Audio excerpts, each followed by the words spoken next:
Every year, over 100 million people go through passport control to get into Britain. Most are welcome and legal, many are not. Tonight, for the first time on television, we go behind the scenes of the UK Border Agency, the men and women on the front line of immigration. Coming up, the chef who doesn't cut it at Terminal 3. Everything suggests to me that you're coming to the United Kingdom to seek and take employment here. Cat and mouse at the port of Calais. Nationality? Iran? Iran? And in London, an illegal worker from Nigeria is told he'll have to go home. If I've been deported to Nigeria, they will kill me.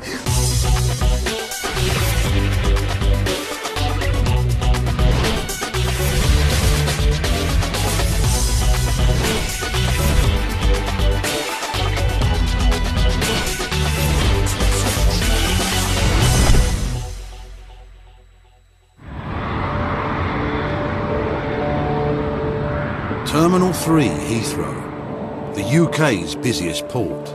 Everyone who arrives here requires a valid passport and a valid reason to enter the country.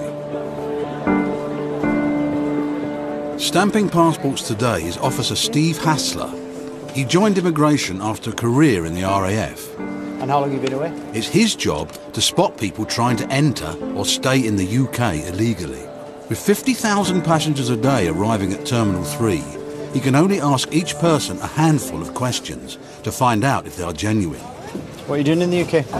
I'm a student. Where do you study? Full of business study. Okay, have you got your student ID card I could have a look at? This man is returning to Britain after visiting a sick relative in Dubai.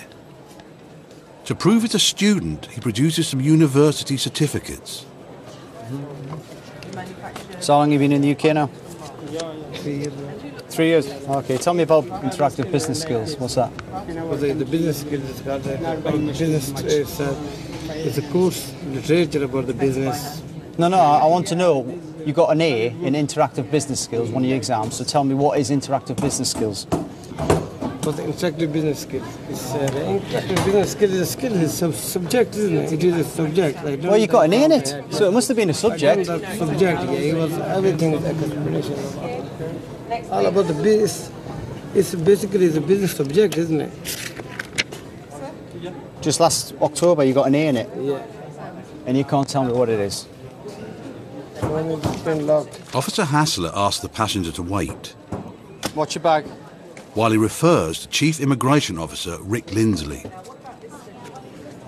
I said, well, talk to me about business interactive skills. Couldn't say a word otherwise, oh, it's business. Asked him about introduction of IT or costing accounting. He says, couldn't do anything, couldn't even mention it. He doesn't even look like a student. I pushed on the fact about his work as well, and he's like standing there, and I said, look, are you definitely not working? He was like, no, definitely not. I mean, he was thinking not about... Not working at all? No, nothing at all. So I mean, what that's... do you want to do? Certainly want to do his bag. I've got a name of a cousin who is downstairs, so I'll give him a quick call and just see if he corroborates anything he's told me as well. But he came up and he was being very chatty, and sometimes people do that to try and sort of catch you off guard and stuff, possibly. You get colleges, as they call themselves, or educational institutions that will provide these letters, types of letters, so people can get these resident permits, and this is what this guy's on. He came here originally on a student visa. He's then submitted documentation, probably letters like this to show that he's doing, good study, but clearly he hasn't done the exam because he can't talk about it. Not that I'm prejudging, of course. Officer Hassler may have his suspicions, but he needs some facts to back them up. Hi, this is immigration at Heathrow Terminal 3. He starts by calling the man's cousin. And what does he do in the UK? Student. The passenger has told Officer Hassler that he studies in London and doesn't have a job, not even part-time. So he working as a taxi driver? Just spoke to the cousin and he says he works as a taxi driver, which is clearly different from what he's telling us on the Who works as a passenger works? Yeah. It's certainly a breakthrough. But before Officer Hassler can deny the passenger entry, he needs solid evidence or a full admission. And before I start, you need to be aware it's very important for you to answer my questions truthfully. If at any time I find out subsequently that you've lied to me, then it's going to make your situation far more serious here, yeah?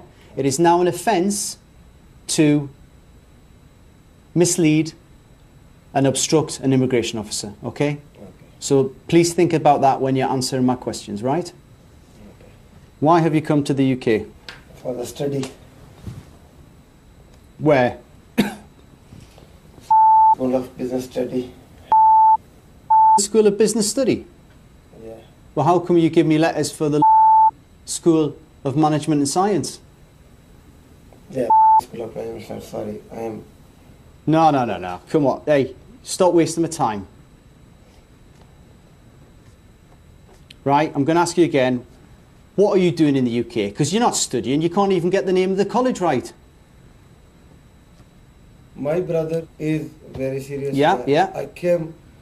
Stop this question, yeah. Simple as that. I am in very bad situation. Yeah, okay, Simple right. So let's keep this simple. No. I tell you what, no. You listen to me, right? You calm down, right? And you answer my questions. Because the way you're going on, you've got something to hide, right? So don't start getting on your high horse, right? And start shouting at me, all right? Did I shout on you? You were. I didn't. Okay, right then. I So, told you... right, listen. All you got to do is answer my questions, right? Simple as that. All right? Okay? Right. Coming up, an enforcement team in London need to get their hands on a passport. Oh, hold on. Got another photocopy of something here. The student hopeful in India who's forked out thousands on fees. If you don't understand me, you have to tell me. No. Do you understand me? And evidence that Officer Hassler's student can't be studying. But can you clarify that the person works there then?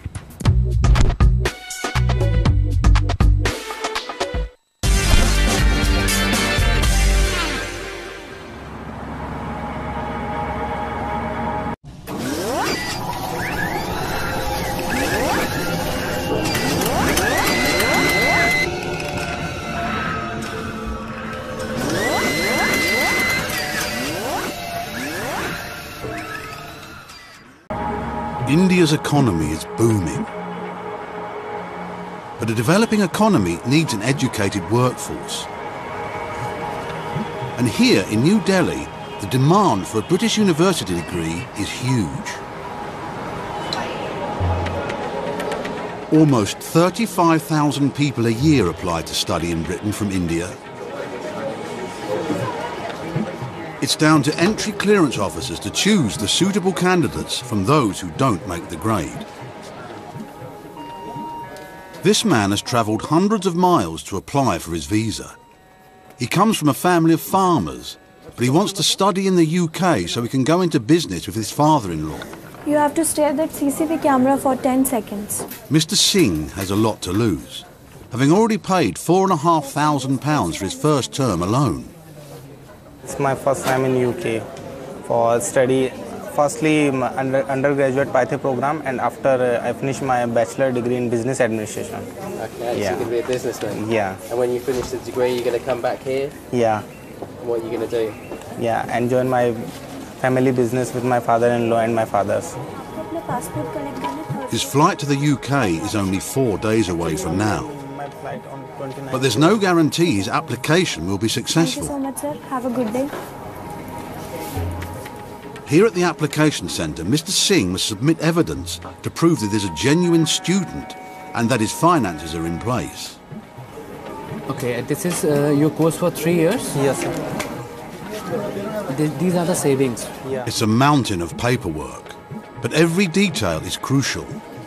We required the sponsor's document as well.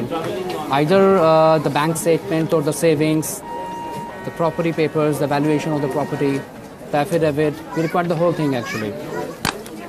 He has everything he needs, but one part of his application is not up to scratch. His basic English score is below average. If the visa team don't think he'll be able to understand his course, they'll refuse him the visa.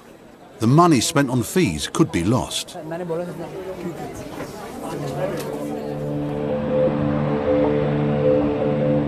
Students who are granted visas are only allowed to work part-time, up to 20 hours a week during term.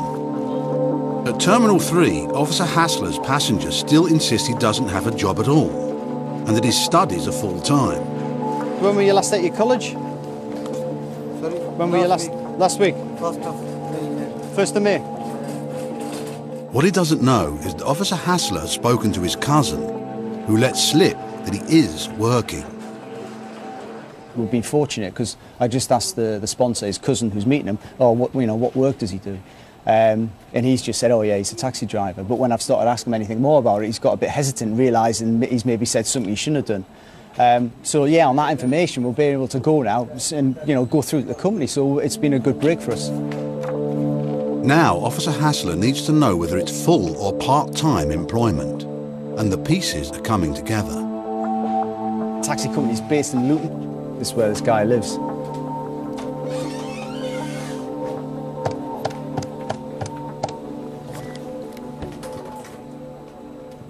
Hi, is that the taxi company? Oh, hiya. I wonder if you can help me. This is the UK Board Agency at Heathrow. Just wonder if I could ask you a question about one of your drivers. Waleed Hussain? So, I mean, does he come on at a particular time or is it just any time? Is that full-time work? Yeah. Smashing. All right, thanks very much. Cheers. Bye-bye now. Okay, contact the company and I've spoken to the controller there and he's just confirmed that he does work there. He's been working there full-time for 3 years. Right. Officer Hassler still has no hard evidence. The cab company won't fax any information until they've spoken to the manager, who they can't get hold of. So he must use the information he has to get a full admission from the passenger. Are you studying in the UK? Yes. Where? I told you. I'm asking you again, where? School of Management Sciences. All right, do you work in the UK? No. What did I say to you about lying to me? All right? Because you have lied to me. You have family in the UK? Yeah. Yeah, exactly. So don't lie to me. No, I am not lying. So tell me again, where are you working? I told you in so many places I will... No, where are you working now? Well, I know where you're working. You know where... Listen, I know where you're working. Mm-hmm. That's why I'm talking to you about it now. All right? So I want you to tell me. Where are you working? Yeah. Okay. Do you want me to tell you? So tell me about 49 Taxi Company, yeah? That you work there as a driver, yeah? I did work there. No, you do work there. You do work there. No, I'm not at level. Yes, you are. Yeah, well, how come you're suddenly mentioning that you've worked there and it wasn't mentioned before? No, I so told tell you me, tell me. so many places tell me, I've yeah, done okay. I You can tell me tell you about, 3-4 you tell me places. about 49 Taxi Company. You tell me about it, that you work as a taxi I did driver. work, Okay, when did you start working there? I did about 2-3 months ago. I did. Then I did. So you still work there? Yeah, I still work there for 2 days. I've got it from them that you work full-time and you've worked there for at least 2 to 3 years. So you work there full-time, yeah? Part-time. Full-time, yeah? No, not full-time. Okay. So how come they're telling me you work full-time and you've worked there for 3 years? And that probably tells me why you can't ever tell me about your college, because you're working full-time. No, I don't. How much did you pay for those letters? I didn't pay anything. Well, you're not studying them. No, I'm studying. Okay, right, what's going to happen is we're going to put you into a holding room. You'll be remaining with us. We're going to get this in document. We're going to get this writing from this company, okay? We'll get all that relevant information, and then when we've got that, we're going to take this further, okay? Yeah.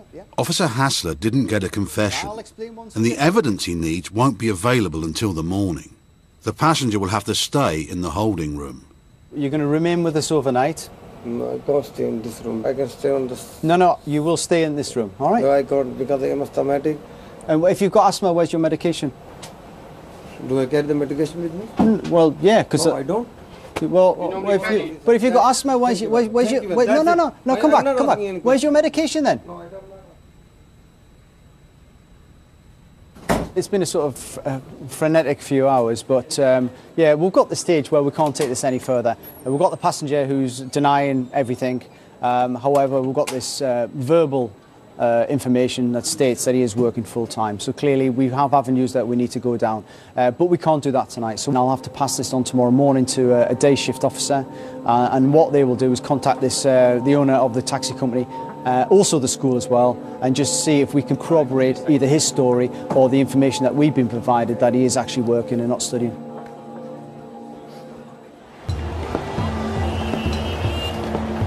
In Delhi, almost 200 student applications a week are vetted at the British High Commission. For Mr. Singh, who wants to study in England, this could be the most important interview of his life. His flight leaves in just 3 hours. Entry clearance officer Dan Brown will be taking his case. Man Singh, please. Man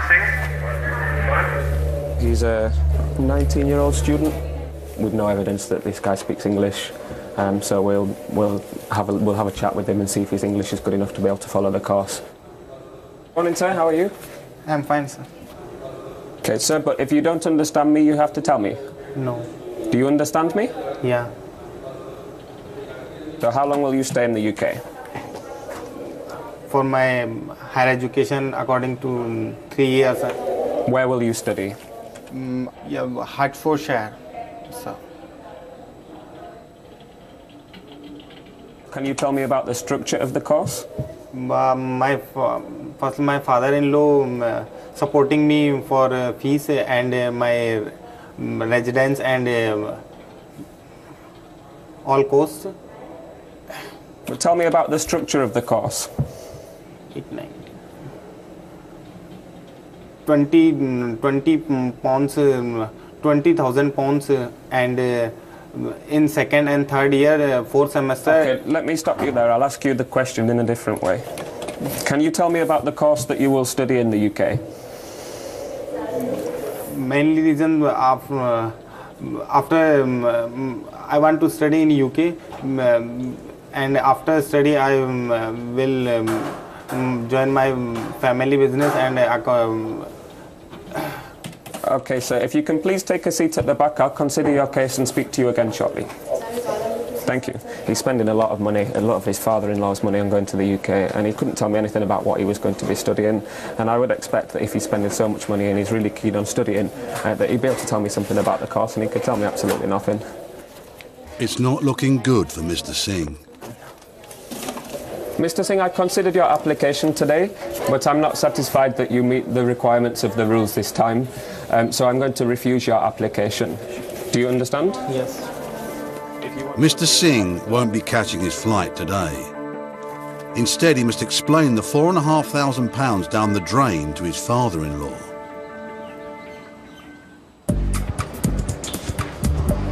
The visa system acts as a filter, and strict border controls stop many people getting into Britain illegally. But it's estimated there are up to 1 million illegal immigrants living and working in the country. It's the job of the enforcement teams to find those people and remove them from the UK.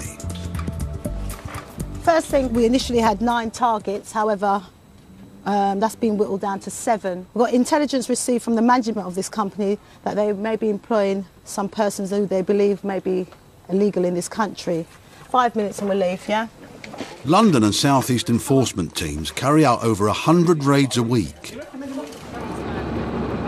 This morning, they've raided a cleaning company and arrested 2 workers they believe are in the country illegally. One is a Nigerian whose visa has expired. The other is from Ghana, but there is no record of him entering the UK.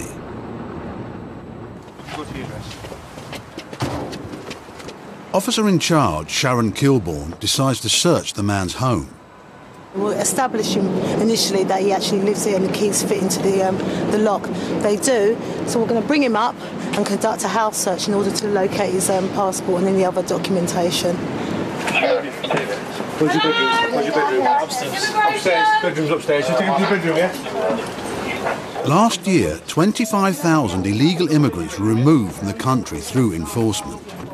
But the immigration teams are not allowed by law to remove someone without travel documents. They must have proof of the person's country of origin. We've now verified that this is the person's room. If he gives us a passport, once we find that, we'll be out of here. The team only have a photocopy supplied by the man's employer. This gentleman has a passport. A legal authority has certified it as being a true document. If they took this to his employer, of course they're going to give him employment because it's been certified by a solicitor. These are the problems we have all the time. Tell us if your passport is here. Saves us searching the whole room. Right. I said first, to be honest with you. Honesty is the best. We love honesty. We love that. To be honest with you. Yeah. When my brother was leaving, he told me everything in the lawyer's hand. Over. This gentleman here originally said that his passport was with the Home Office. Well, we've done checks, it's not with the Home Office, so we're going to check his details here. And now you're saying it's with the your solicitor, yeah? You said? It's with your solicitor? No, I said I can give my solicitor number to you for you to ask. All right. Yeah, because right, so where is it then? I don't have any idea. So you don't have any idea? Yes. Right, have you reported it to the police? No, to be honest. Why not? Has it been lost then? So if you don't know where it is... Do you know what? If I had £1 for every time I heard someone lost their passport and never reported it to police, I'd be a rich woman. Yeah, that's what I'm saying. Since my brother's, because everything was with my brother. I just said to you, where's your passport? And you said, to be honest, I have no idea. But you just said now it's with a brother that's not really your brother. My brother have that case, he have everything. Sorry, you know what I mean? Oh, hold on. Got another photocopy or something here. I always keep everything. It's a copy of his Ghanaian passport. Right, this was issued on the 1st of February 2007. Yeah, that's the point. Right, where did you get this from? In Britain, this country or Ghana? This one? Yeah. In this country. From this country? Yeah, when my brother was just sending everything. So you wasn't here?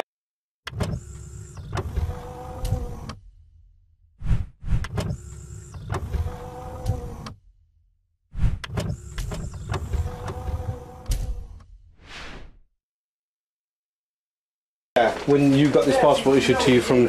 Yeah, I was here. You was here in 2007? Yes, I was. To be honest, yeah? To be honest. Yeah. At the moment it looks like the passport may not be here. I think... So this gentleman will probably be asked to report on immigration bail. That'll be decided by the arresting officers. The team know that without a travel document, they cannot remove the man from Britain.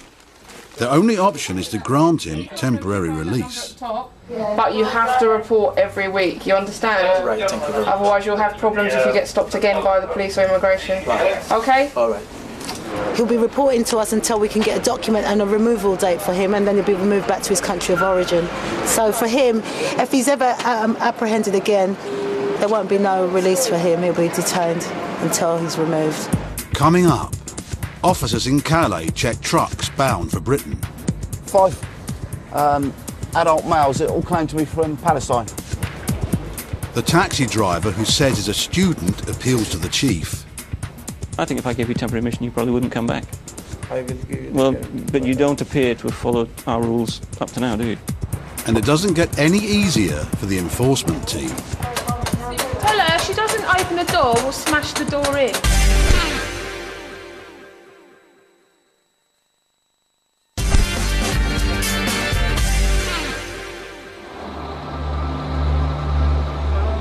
Nearly 1 million trucks a year come through the port of Calais carrying goods into Britain. Over 400 British immigration officers work here at the French border, checking that freight is all the trucks are carrying. In 2007, officers at Calais alone stopped nearly 12,000 people trying to cross the channel illegally. Officer Gary Caldwell has been working the Calais beat for 3 years. It's his job to find and stop the illegal entrants, known here as clandestines, before they cross the French border. We've just received a call from Amos Court Security, which is a French firm that conduct searches down at the berths here. They've searched the lorry that they think they found 5 clandestines in, so we're going to make our way down now, have a look at it. The clandestines may have breached the port fence and got into the lorry whilst it's been parked down here. First, Officer Caldwell must make sure that the clandestines aren't carrying any weapons. No sharps? No? No, no. Yeah? No, no. No? Okay. Yeah, what we've got is it's a level load of white goods, as you can see.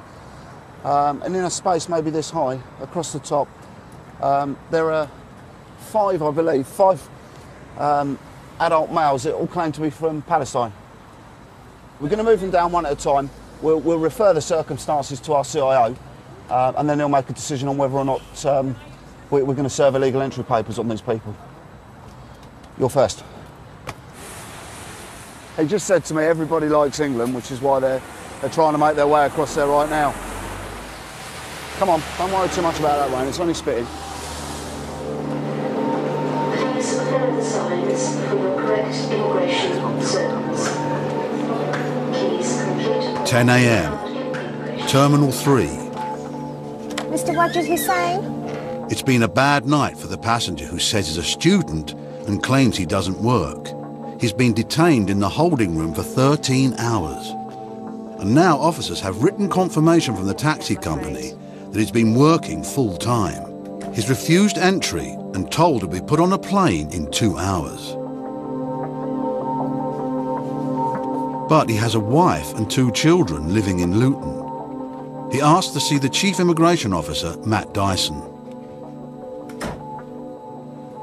Sometimes I think they believe that if they talk to a senior officer, he's going to turn around and be more sympathetic.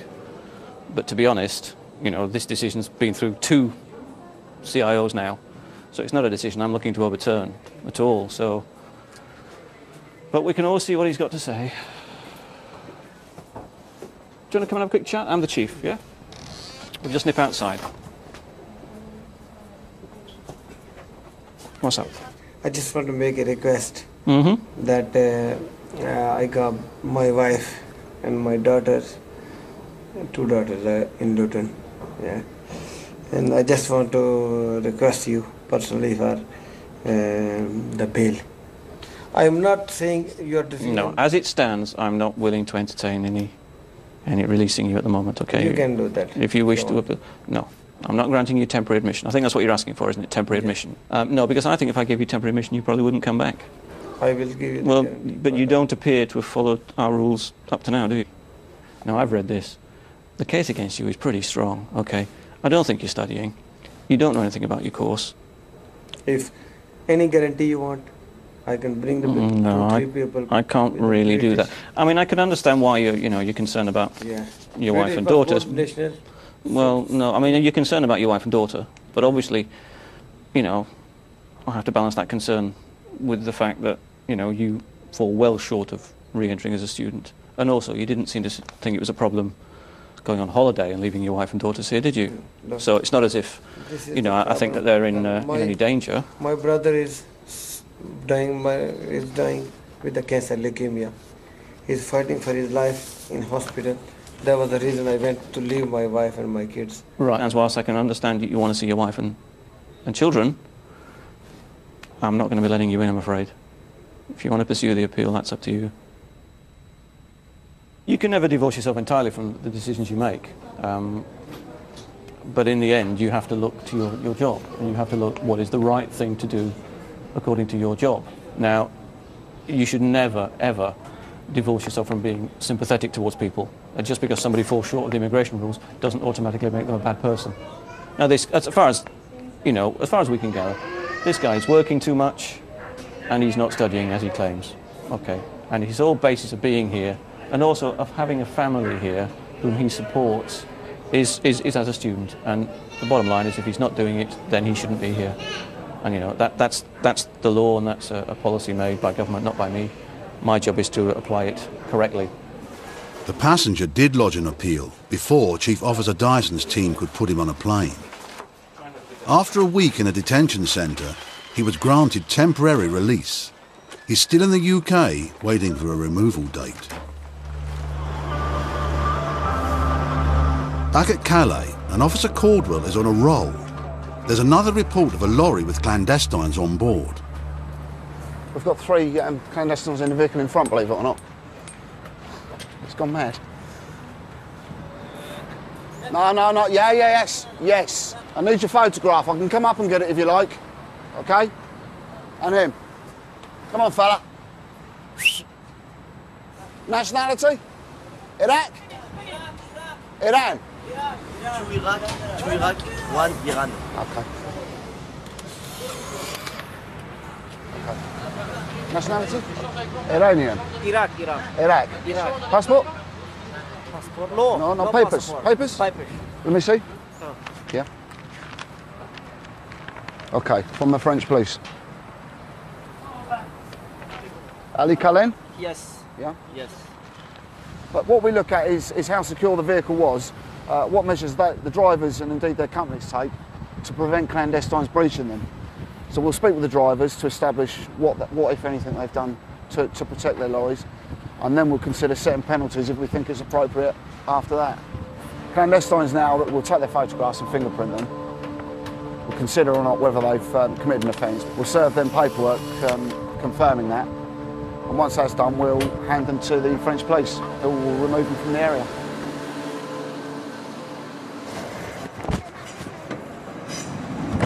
The enforcement team in London need to search the home of a cleaner they've arrested on suspicion of being in the country illegally. Come on, mate. Watch your head, yeah? Stand there for me, mate. The man gave a false name. But officers found an ID card, and checks against this name confirmed he is from Nigeria and here on a tourist visa that expired 2 years ago. The gentleman says it's his sister's address and she lives on the 5th floor. We've got officers providing rear cover just in case someone throws documents out of windows. The team must find his passport. Without it, they can't send him back home. No, hold him. He can go. Because his sister's a bit nervous of the law and police, and especially immigration, he's asked us to stand away from the peephole, or she won't answer the door, basically. If she sees his face, she'll answer it. If she sees us, she won't. So we're just waiting for her to answer the door. Hello, ẹ bá mi ṣílẹ̀kùn. Hello, ẹ ṣílẹ̀kùn. Wọ́n á mú wa ń bíṣẹ́ ni o. Wọ́n dẹ̀ náà fẹ́ wọlé o. Ẹ kàn ṣílẹ̀kùn ni o. Don't open the door, immigration going to arrest you. Yeah, basically. That's what he's saying. Can you let me use your phone? I'll call him. I'll call her. I will explain what is happening. Excuse me. I will explain what is happening to her. She will open the door. Let me just. She's just only afraid. Tell her if she doesn't open the door, we'll smash the door in. Let me use the phone. Do it in English. Yeah. I'll tell her what is happening.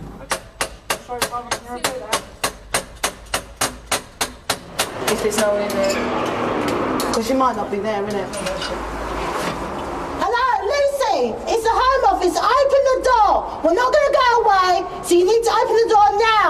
We don't want a false entry unless we're sure it's his address. Because we don't, obviously we've only got the power to force entry into his address and we're not 100% sure. So we're not too keen for kicking the door in.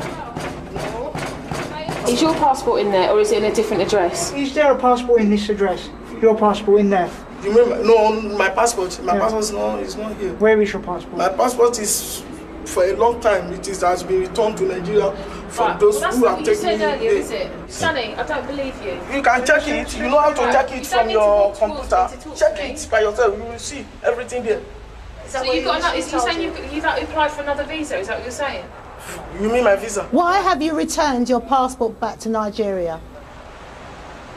It is because, so... Just a short story, please.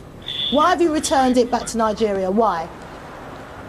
It's someone that has helped me that take it back to Nigeria. No, you come here, you get a visa, you get a job, you send it home, get a new visa, pretend you've gone back to Nigeria, put a fake landing state from someone in Nigeria, get a new visa, yeah? We know how it works. This is not a new story to us. We hear this every day. Now where's your passport? You know what I'm saying now? I'm very, very sure of what I'm saying. Forget about what happened in where you come arrest me. It's just a panic. But now I'm ready to tell you the real fact of the matter. That's what I'm where's your telling you passport? now. My passport is not here. It's not being in this England.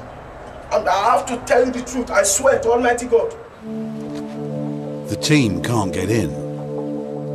They've already spent 8 hours on this operation, and at the end of it, 2 people they believe are illegal immigrants will be released. It's just frustrating because you've been out all day, it's a long, hard graft, and at the end of it, you're just going to let go. Because of limited space, the immigration service only detains someone if they believe he poses a risk to the public or is likely to abscond. All they can do with the Nigerian is take him back to base to record his details. Right, we'll start off with your right hand, so come around here. Excuse me, sir, can I ask you a question, please? Yes. Never commit any offense, any crime in this country. Right, okay, listen, mate, we're going to give you. I'll tell you why we're taking your fingerprints. Very straightforward. Okay, now listen, let me explain to you. You're not legally here. And we have the right to take your fingerprints, okay? Yeah. If you don't allow us to take them, we can take them by force, okay? It's a lot easier for you to just let us take them. Don't go to the police, these go to an immigration database, but they go on an immigration database all around Europe. So you go to any other country within Europe, claim to be somebody else, they can test you and you'll come up on your fingerprints, okay? It's not that to know maybe I've committed a crime. It's not because you've done a criminal offence, no. Just do what I go with me, yeah?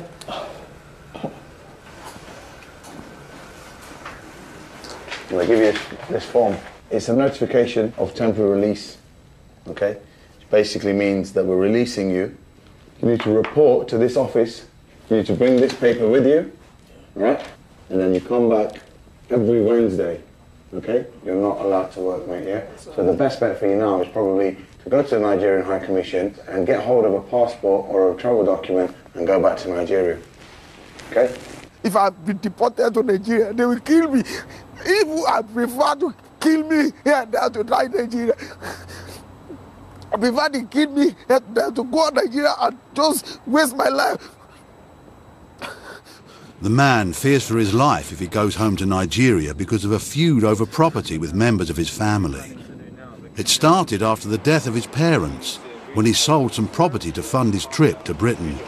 I mean, we spoke about the possibility of you wanting to claim asylum, but you're not sure yet, are you?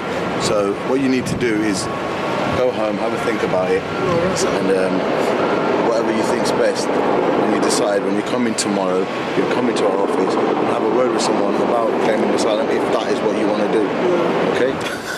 Asylum is protection for people fleeing persecution in their own country. A claim because of a family dispute, however serious, is unlikely to be successful. Well, now he's been released, he's probably going to go home, speak to his mates. They're going to tell him, oh no, stay away, whatnot. And lost in the system again. The man did report as instructed the following day, but he did not seek asylum and has not been seen or heard of since. The Ghanaian cleaner also reported only once, before disappearing. Both men have been circulated as absconders on the police national computer. Coming up, boiling point for the Aussie chef. Look, you've been there, darling. You've been through everything. I'm not here to work.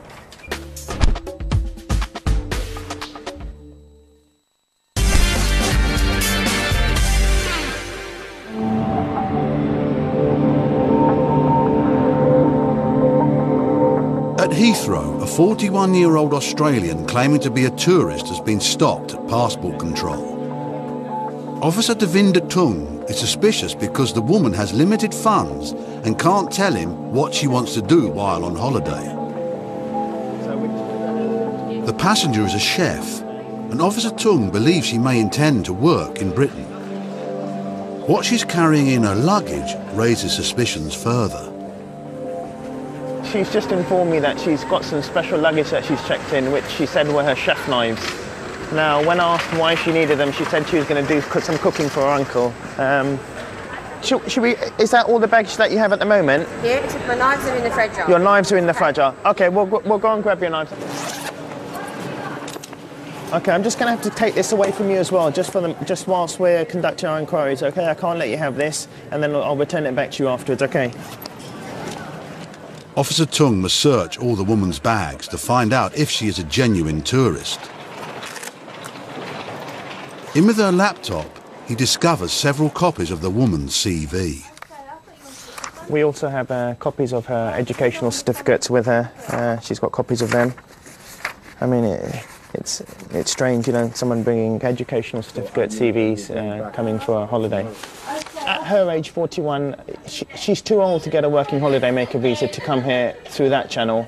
I haven't looked at her qualifications exactly, but you know, we've got the new points-based system, so maybe she doesn't qualify for the points to get the right work permits to come over. So, you know, they're left with no other option but to come and seek entry as a visitor and then work illegally.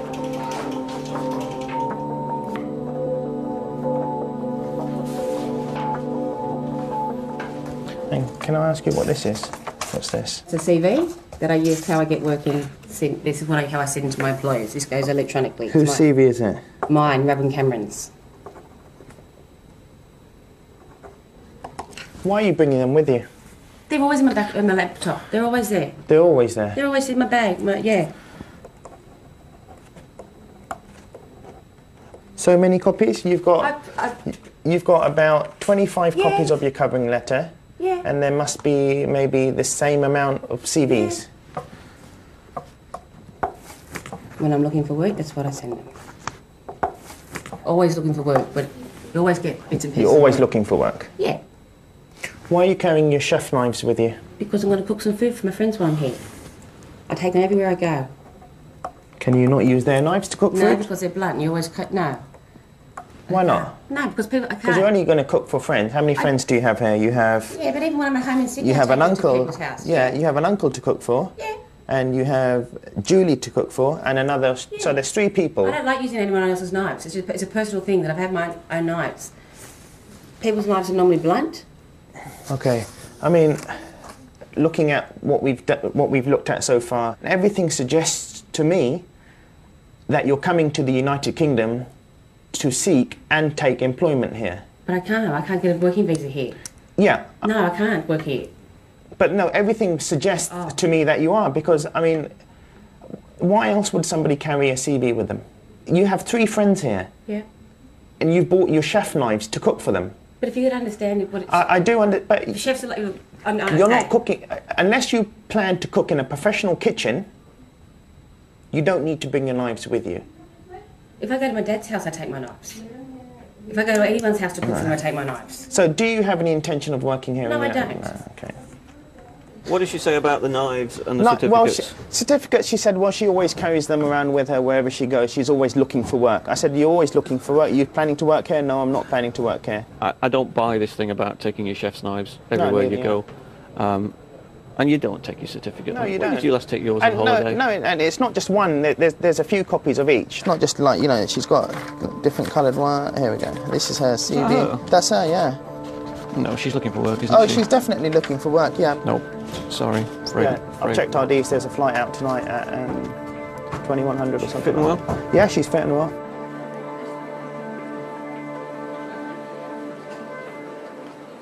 This is for you, your reasons for refusal. This also gives you your flight that you're going back on. So you're going on the EY to Abu Dhabi, connecting on all the way to Sydney tonight. Okay. Okay? Your passport and stuff will be held with us. When you board the flight, my colleagues who will escort you to your flight will then hand the passport on to the cabin crew, who will then give it to you when you land. There's nothing I can do? Unfortunately not, no. This is so wrong. I've worked my ass off to get here. I'm a chef. I make $25 an hour in Sydney. I've worked that hard. Look, you've read my diary. You've been through everything. I'm not here to work. Okay. Well, everything that you've brought with you suggests that you are here and your intentions are to seek employment here in the United Kingdom. You can keep all that. No, that's not going to stop I know. you. I just grabbed my laptop. My laptop had recipes in it. She didn't take it too well. She'd spent a lot of money. I mean, it didn't seem as if she had limited funds to her anyway.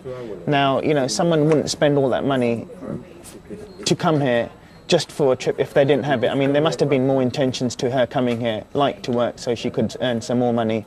So I think that was the right decision. I've worked my ass off for the last 6 months to come to this country to have a holiday. I brought my knives, I'm a chef, I'm going to cook for my friends, and they've refused me entry into this country. It's just so wrong. You know, he wants me to bring my family. My family just had the biggest party for me to leave yesterday, and now I'm going to bring him with someone come home. I'm embarrassed and I'm upset. I've done nothing wrong. I've done nothing wrong except for trying to come to this country. Thanks. Next, it's one of the biggest problems affecting society, and tragically, knife crime is back in the headlines today. Live studio debate in part 2 of Sky One's War on Knives special. Viewers with Sky Plus HD can watch in high definition on Channel 170.